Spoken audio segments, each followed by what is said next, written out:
Hey, what's up guys, Team Demise Andy here, and today we're reviewing over episode 289 of Fairy Tale titled Mavis and Zeref.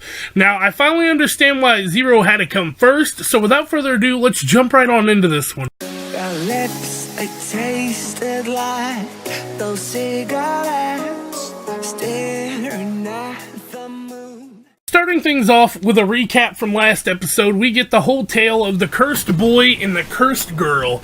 Now, we actually don't know what Mavis's curse is yet, but we find out in this episode. But cutting past the recap, we go into the intro, the intro, I about said the intro card. But we go into the intro, and then we get this scene right here, which is pretty much Zeref and Mavis's curse. They are both cursed with the same thing, except for they don't know that yet. She just thinks her body stops growing. But we go into the intro here, and it's just Mavis and Zeref. That's the title of the episode.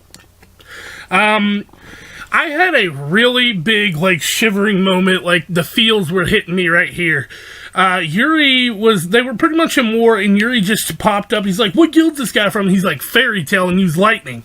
And then we get this scene after the war where Mavis and Zeref meet back up for the first time. And, Fairy Tale's really good at hyping stuff up, and this was honestly a moment where I was hyped. But Zeref pretty much tells her, you're just like me.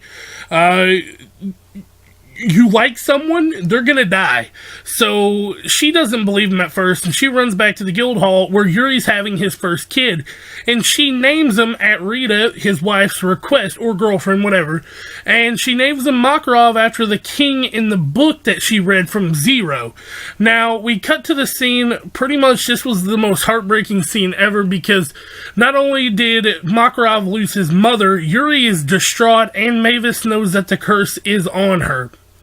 She goes back and she tries to find Zeref, and she travels a whole year looking for him, and this is the kiss that sealed her fate.